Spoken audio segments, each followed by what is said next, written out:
Assalamualaikum jamaah goib dimanapun Anda berada. Kita akan simak videonya bersama-sama. Ini sangat penting sekali. Wajib kita tahu agenda kelicikan Pak Alawi bubarkan NU dan NKRI.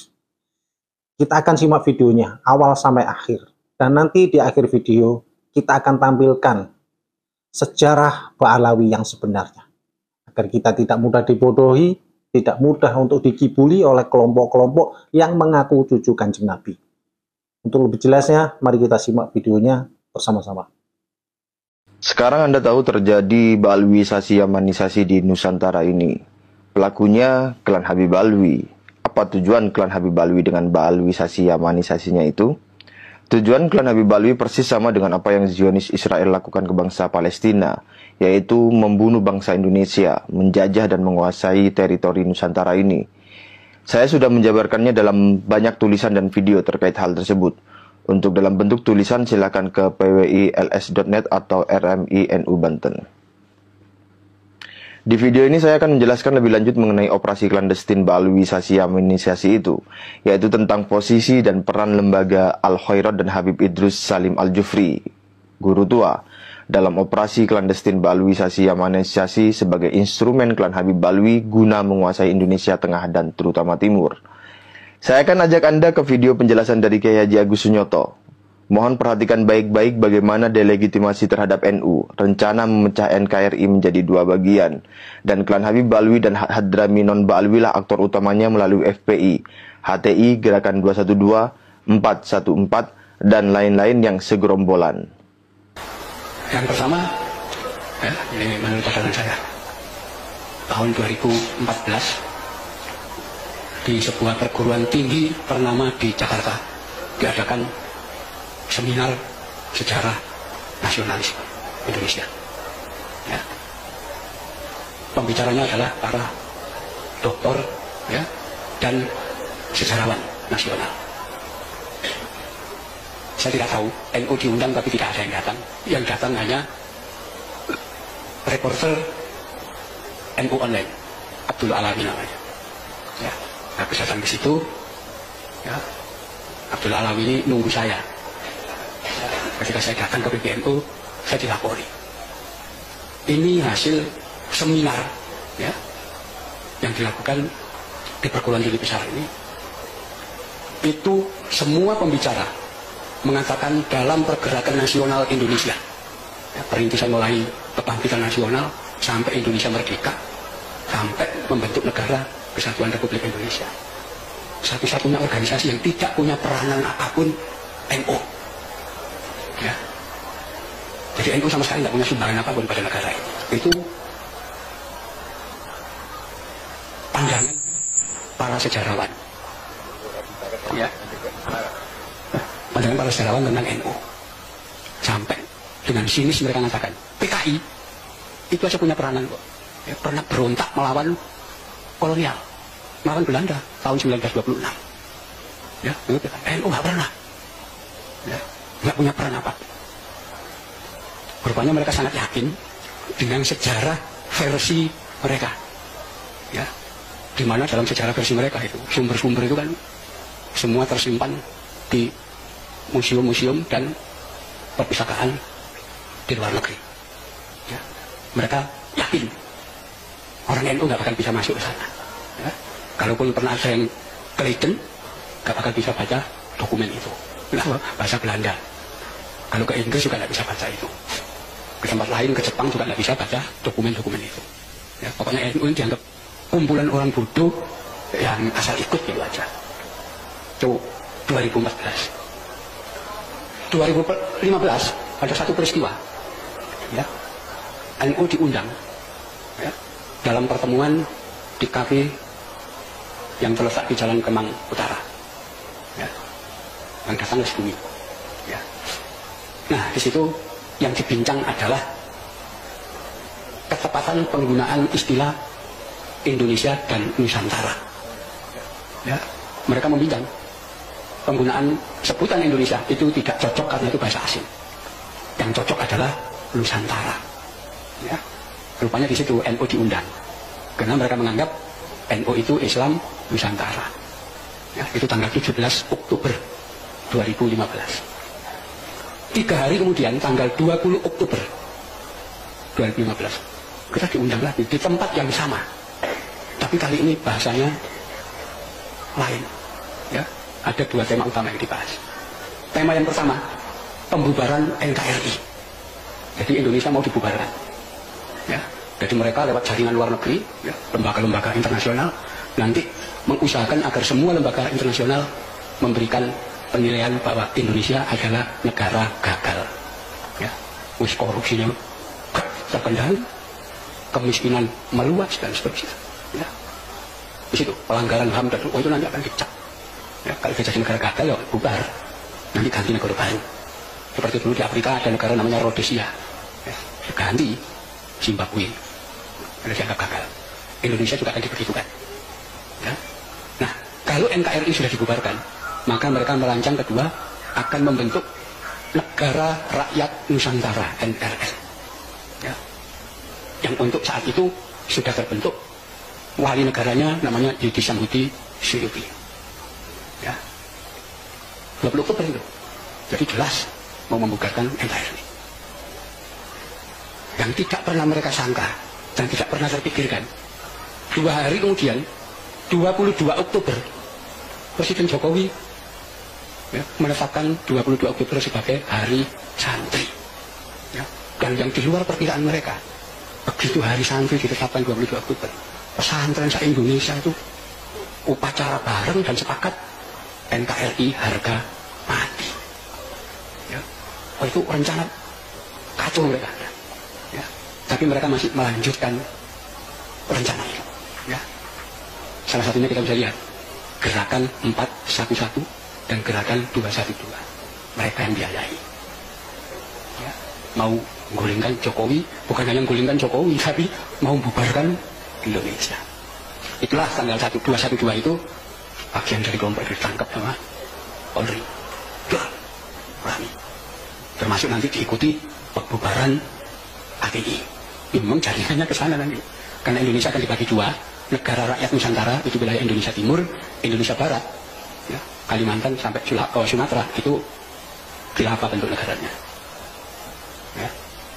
Itu fakta. Ya. Itulah tanggal 29 Oktober saya ketemu Kiai Said Akil di Juanda, Surabaya. Saya laporkan. Ya, pada beliau ini fakta. Beliau lihat tuh, ini makar nih sudah membubarkan negara dan bikin negara baru. Ya. Ya. Jadi nanti kalau Negara Rakyat Nusantara itu terbentuk, setiap satu warga negara itu dikasih tanah 2,5 hektar dan uang 160 juta. Ya, itu rancangan mereka, dananya gede. Dan ini di balik itu ada kekuatan besar. Ya, itulah. Ya, yang saya Akil melaporkan peristiwa itu ke Kapolri, ke Panglima dan kepada Presiden. Ya semua ada. Itu. Jadi itulah yang kemudian menjadikan pemerintah sudah mengetahui ketika muncul gerakan 411 dan 212 dan nanti akan diteruskan pada gerakan yang lain. Perhatikan fakta-fakta yang terungkap pada 2-3 tahun terakhir ini. Baalwisasi Yamanisasi masif terjadi di Indonesia bagian barat. Tema dan nuansa yang diusung adalah khilafah. Puzzle-nya sesuai dengan penjelasan Kiai Haji Agus Sunyoto yang mengatakan Indonesia akan dibagi 2. NRN itu wilayah Indonesia Timur. Indonesia Barat, Kalimantan sampai Sumatera itu khilafah bentuknya. Bentuk negaranya, itu fakta. Itu Indonesia Barat ya. Nah, sekarang untuk Indonesia Timur yang rencananya akan menjadi NRN, klan Habib Alwi akan bergerak melalui apa? Atau menggunakan instrumen apa untuk menguasai Indonesia Timur dan mempropagandakan NRN sekaligus jadi pemimpin atau penguasanya? Baik pada konteks saat itu dan saat ini. Melalui Muhammadiyah? Tidak mungkin. Melalui NU? Juga nggak mungkin. Meskipun NU sedang kesurupan Habib Tai, dalam hal subversif terhadap negara, NU tidak mungkin melakukannya. Jadi melalui instrumen apa? Yang paling suitable terhadap rencana pendirian NRN itu adalah jaringan lembaga Al-Khairat yang didirikan oleh Habib Idrus Salim Al-Jufri yang konon katanya memiliki jaringan ratusan dan sekitar 1.000 cabang lebih. Jaringan Al-Khairat dan Habib Idrus Salim Al-Jufri digunakan untuk menundukkan pikiran masyarakat Indonesia Tengah dan Timur. Melalui apa? Skemanya sama. patternnya sama dengan ba'alwisasi yamanisasi yang terjadi di Indonesia Barat, yaitu menggunakan propaganda klaim sejarah sebagai senjata utama menanam dan memperkuat pengaruh serta melegitimasi kekuasaan klan Habib Ba'alwi di Indonesia Tengah dan Timur. Dan bahwa pribumi Nusantara di Tengah dan Timur harus tunduk kepada klan Habib Ba'alwi karena pribumi Nusantara berhutang jasa kepada klan Habib Ba'alwi. Kita bisa lihat bagaimana bendera merah putih diklaim sebagai jasa Habib Idrus Salim Al-Jufri dan bagaimana narasi itu membonceng nama besar NU. Ba'alawi itu bukan penduduk asli Yaman.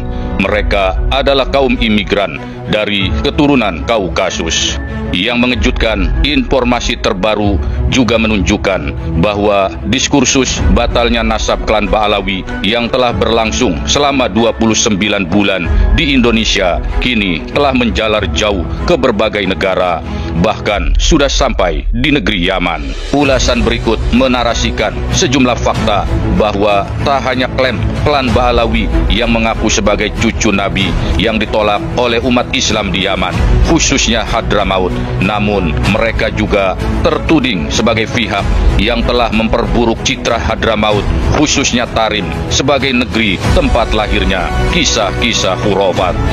Agar tidak salah paham, jangan skip video ini, simak hingga tuntas.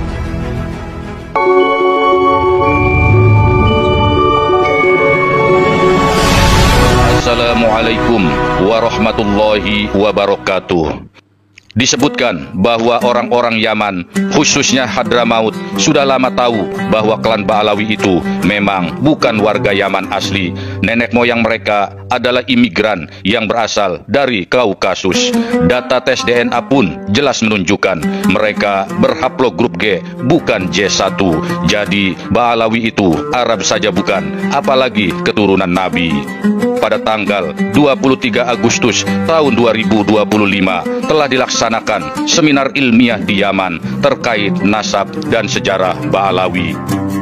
Seminar ini diselenggarakan oleh suatu forum atau lembaga bernama Markas Hadramaut Lidarosat At-Torikiyah atau Sikwan Nasr, atau diterjemahkan ke dalam bahasa Indonesia berarti Pusat Studi Sejarah, Dokumentasi, dan Penerbitan Hadramaut yang berpusat di ibu kota Provinsi Hadramaut, Mukalla.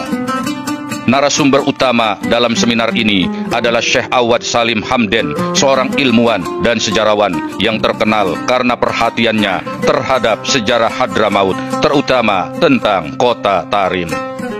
Salah satu kesimpulan menarik dari seminar ini adalah terungkapnya fakta dalam apa yang disebut oleh Syekh Awad sebagai naskah misterius Tarikh Ibnu Hisan.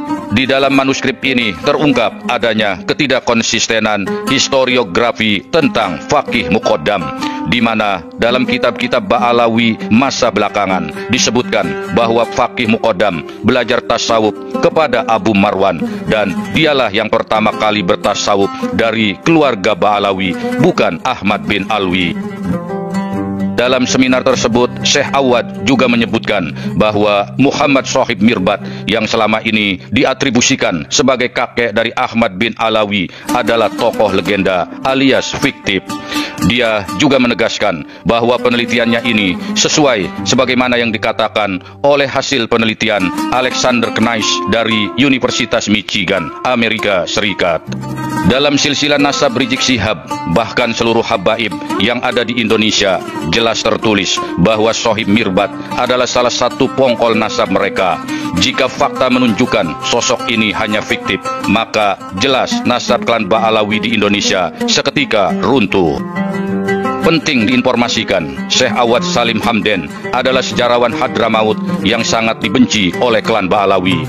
Pasalnya, pada tahun 2010 Masehi silam, dia juga telah melakukan publikasi dari hasil penelitiannya yang memberikan jawaban mengapa kota Tarim kini bukan lagi menjadi pusat peradaban dan ilmu pengetahuan, tetapi menjadi pusat cerita-cerita khurafat. Syekh Awad menulis hasil penelitiannya itu dalam sebuah risalah berjudul Tarim As-Saqafah Am Tarim Al-Khurafat, yang berarti Tarim Pusat Peradaban atau Tarim Pusat Khurafat. batalnya silsilah nasab klan Ba'alawi, gubahan Ali As-Sakron dan sejarahnya kini tidak hanya diinsafi oleh mayoritas masyarakat Indonesia, tetapi telah menghujam jantung pertahanan nasab Ba'alawi, yaitu negeri Hadramaut, negeri mulia yang dulu sebelum abad ke-9 Hijriah dikenal sebagai negeri yang melahirkan para ulama besar. Namun setelah Ba'alawi mampu menancapkan otoritasnya di sana, terutama di kota Tarim, Hadramaut kini hanya dikenal dunia sebagai negeri yang menjadi pusat cerita-cerita palsu. Kita tentu berharap putra-putra Hadramaut akan mampu mengembalikan citra negerinya seperti dulu sebagai negeri ilmu pengetahuan. Mereka pasti tidak akan terus berdiam diri membiarkan nama negerinya dijual murah oleh para pendongeng dan penjajah cerita-cerita palsu dari klan Ba'alawi. Suatu saat Hadramaut akan menolak mereka, sebab mereka adalah keturunan Yahudi Kaukasus yang disebut juga sebagai Yahudi pegunungan atau Juhuro. Istilah ini tertuju pada komunitas Yahudi yang berasal dari wilayah pegunungan utara dan bagian timur Kaukasus, terutama di Dagestan dan Azerbaijan. Menariknya, mereka merupakan keturunan Yahudi dari Persia kuno yang bermigrasi ke wilayah tersebut sejak sekitar abad ke-5 Masehi.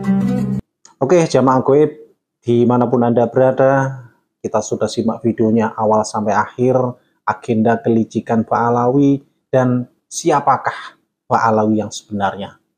Kita sudah simak videonya dengan gamblang, dengan jelas. Seandainya kalau kita masih percaya dengan dongeng, dengan ocehan, dengan kibulan mereka, pasti ada yang salah pada diri kita. Di semua media sudah banyak yang menyampaikan bahwa kebohongan, kelicikan kelompok-kelompok mereka sudah tidak ditutup-tutupi lagi, sudah sangat gamblang. Tergantung kita untuk menyikapi bagaimana kita menangkap apa yang kita lihat. Dengan akal sehat, akal waras kita harus cerdas biar tidak mudah konslet. Saudaraku jamaah goib dimanapun Anda berada, mari kita buka mata hati kita, buka pikiran kita, akal sehat, akal waras kita. Sudah sangat jelas gamblang. Banyaknya kiai, ulama yang sudah menyampaikan, ahli sejarah sudah banyak menyampaikan, siapakah Ba'alawi yang sebenarnya. Kita tidak hanya mengada-ngada, kita menampilkan informasi sesuai data, sesuai fakta dari sumber-sumber yang bisa dipercaya. Jamaah gaib dimanapun Anda berada, mari kita bersama-sama, kita sampaikan, kita luruskan apa yang selama ini mereka belokkan, apa yang selama ini mereka klaim, agar kita semuanya tidak mudah dibodohi, tidak mudah dibohongi dengan iming-iming surga, dengan iming-iming syafaat, iming-iming barokah. Yang selama ini mereka tidak bisa membuktikan secara ilmiah bahwa mereka adalah cucu Kanjeng Nabi. Dengan berdalih, mereka dengan berbagai alasan, mereka membela diri dengan sekemampuan mereka, dengan mereka mengeluarkan jurus-jurus untuk mengibuli umat muslim yang ada di Indonesia. Saudaraku jamaah gaib dimanapun Anda berada, banyaknya yang menyampaikan, meluruskan tentang polemik nasab ini. Banyak saudara-saudara kita yang sudah tersadar bahwa selama ini mereka hanya dimanfaatkan oleh kelompok mereka. Saudaraku, terima kasih yang sudah ikut berpartisipasi untuk menyampaikan, meluruskan kebenaran ini.